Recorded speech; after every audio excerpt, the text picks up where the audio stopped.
क्या लग रहा है सर, इन वादों पर जनता भरोसा करेगी? कांग्रेस पार्टी ने इस देश की आज़ादी की लड़ाई लड़ी, देश आज़ाद हुआ। हमारा संविधान निर्माण की जिम्मेवारी बाबा साहब को दी गई। बाबा साहब ने सबको बराबरी का अधिकार दिया, परंतु आज की जो सरकार है वो संविधान को मानती नहीं, चंद बड़े व्यक्तियों की पार्टी बन के रह गई है। और कांग्रेस पार्टी ने अपने घोषणा पत्र में आज कहा है कि हम हिंदुस्तान के हर नागरिक को न्याय देंगे, सबको जो बराबरी का हक है वो उनको मिलेगा। और सबसे बड़ी बात, देश के किसानों के लिए जो लंबे समय से एक आंदोलन कर रहे थे, जिसमें 750 किसानों ने अपना बलिदान भी दिया था, आज कांग्रेस पार्टी ने कहा है कि कांग्रेस की सरकार बनने के बाद डॉक्टर स्वामीनाथन रिपोर्ट के आधार पे जो एमएसपी है उसकी गारंटी का हम वादा करते हैं। और एक काम जो बहुत ही स्वागत योग्य है वो है देश के बेरोजगारों का। देश की बेरोजगारी लगातार बढ़ती जा रही है। रोजगार ना मिलने की वजह से बच्चे विदेशों में जाके मजदूरी करने पे मजबूर हैं। मोदी ने कहा था कि 2 करोड़ नौकरियां हर साल देंगे, नौकरी मिल नहीं रही, पेपर लीक हो जाते हैं, अगर कोई सिलेक्शन होती भी है तो उसको कोर्ट में चैलेंज हो जाता है, जो बहुत लंबे लंबे समय तक कोर्ट में चलता है। कांग्रेस पार्टी ने कहा है कि भर्तियों को लेकर हम फास्ट ट्रैक कोर्ट का गठन करेंगे और जिसमें बच्चों को रोजगार का नुकसान ना हो। तो ये बहुत अच्छा निर्णय लिया और सबको न्याय मिले, ये कांग्रेस का एक दृढ़ संकल्प है। एक सर, अग्निपथ योजना को भी खत्म करने का निश्चित वादा रूप किया। से, निश्चित रूप से आपने कहा कि जो अग्निपथ योजना सरकार लेके आई है, ये युवाओं के साथ एक खिलवाड़ है कि 4 साल बाद आप वापिस आ जाओगे। तो कांग्रेस पार्टी का निर्णय है कि अग्निपथ योजना को खत्म करके इस देश की सीमाओं की रक्षा करने वाले जवान को उनके सम्मान के अनुसार पक्की नौकरी दी जाए। सर, हरियाणा में बीजेपी ने अपने कैंडिडेट सभी घोषित कर दिए, लेकिन अभी भी कांग्रेस का कोई कैंडिडेट घोषित नहीं हुआ है। क्यों इतनी देरी हो रही है और कब तक उम्मीद की जाए? देखिए, पार्टी का प्रोसेस होता है।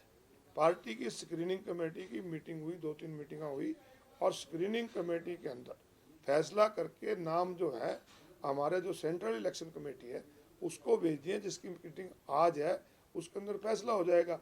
और उन्होंने तो नाम घोषित कर दिया और बहुत चल भी रहा है कि कैंडिडेट बदले जाएंगे, वो करेंगे। और आज उनका ऐसा विरोध है क्योंकि हर वर्ग को जो तंग किया, किसान को लठ मारे आज वो विरोध कर रहे हैं, सरपंचों को लठ मारे आज वो विरोध कर रहे हैं, कर्मचारियों को लठ मारे आज वो विरोध कर रहे हैं। तो उनको विरोध झेलना पड़ रहा है। और हरियाणा प्रदेश ही नहीं, इस देश के अंदर आज गठबंधन जो इंडिया गठबंधन है उसकी तरफ लोग देख रहे हैं, क्योंकि ये जो चुनाव है ये लोकतंत्र और संविधान को बचाने का चुनाव है। मुख्यमंत्री ने आज सुबह सुबह ही बयान दिया कि कांग्रेस के पास उम्मीदवार नहीं है, इसलिए इतनी देरी हो रही है और वो बीजेपी को लेकर भ्रामक प्रचार कर रही है। जो लोग इस प्रकार का बयान देते हैं उनको पहले अपने गिरेबान में झांकना चाहिए। जो लोग दूसरे की उम्मीदवारी की बात करते हैं, आज हरियाणा प्रदेश के अगर पुराने कांग्रेसियों की छोड़ दी जाए तो अब भी 2 उम्मीदवार इन्होंने ऐसे ले आए हैं जिनको 5 मिनट पहले इन्होंने कांग्रेस पार्टी से ज्वाइन करा। नवीन जिंदल को ये कोला चोर बताते थे और अब इनके आने के अंदर आने के बाद वो कोहिनूर हो गया, 5 मिनट पहले शामिल हुआ, उसको टिकट दे दी। अशोक तंवर को इन्होंने बाहर से ले आके टिकट दे दी। और चौधरी रंजीत सिंह जो मंत्री हैं, इंडिपेंडेंट एमएलए हैं, इंडिपेंडेंट एमएलए कोई भी होता है वो जब तक किसी पार्टी में शामिल नहीं हो सकता जब तक विधानसभा की सदस्यता नहीं छोड़ता। परंतु उनकी सदस्यता भी रख दी, मंत्री भी रख दिया और उसको भी टिकट दे दिया। आज लोग विरोध कर रहे हैं। तो कैंडिडेट तो इनके पास नहीं है, कांग्रेस के पास मजबूत चेहरे हैं और निश्चित रूप से आज शाम तक आपके बीच में आ जाए। एक ऑडियो सर वायरल हो रहा है चौधरी वीरेंद्र सिंह का, बताया जा रहा है, जिसमें वो कह रहे हैं कि भूपेंद्र सिंह हुड्डा को लेकर कि वहाँ सोनीपत में 5 उनके विधायक हैं, कुछ गड़बड़ हो सकती है। ये सारी पता नहीं, मैंने नहीं देखा ना, मुझे इसके बारे में जानना है। एक रणदीप सिंह सुरजेवाला का बयान तो आपने जरूर सुना होगा सर, आपके कुरुक्षेत्र विधानसभा लोकसभा सीट के तहत ही वो प्रचार के दौरान कैथल में दिया, उसको कैसे देख रहे हैं? बीजेपी बड़ी हमलावर है उसको लेकर। देखिए, कोई भी राजनीतिक व्यक्ति होता है उसकी जो भाषा मर्यादित होनी चाहिए जिससे किसी को ठेस न पहुंचे। क्या सर, हरियाणा में क्या प्रेडिक्शन है आपका लोकसभा चुनाव में? 10 सीटों में से इस वक्त क्या चांस कांग्रेस? देखिए, आज हरियाणा प्रदेश के अंदर जो माहौल है वो इस सरकार के खिलाफ है, बीजेपी के खिलाफ है और निश्चित रूप से बड़े चुकाने वाले निर्णय होंगे। बड़ा विरोध देखने को मिल रहा है कुछ कैंडिडेट्स है बीजेपी का। मैं कह रहा हूँ सभी जगह आज लोग, पता क्या, लोग हर चीज़ से तंग है। लोगों ने पिछली बार भी विधानसभा में भी बदलना चाहते थे, परंतु कुछ लोगों ने इनका समर्थन देके इनकी सरकार बना दी। लोग ये सारा गुस्सा अब पार्लियामेंट चुनाव में काटेंगे और आने वाले समय में कांग्रेस की सरकार।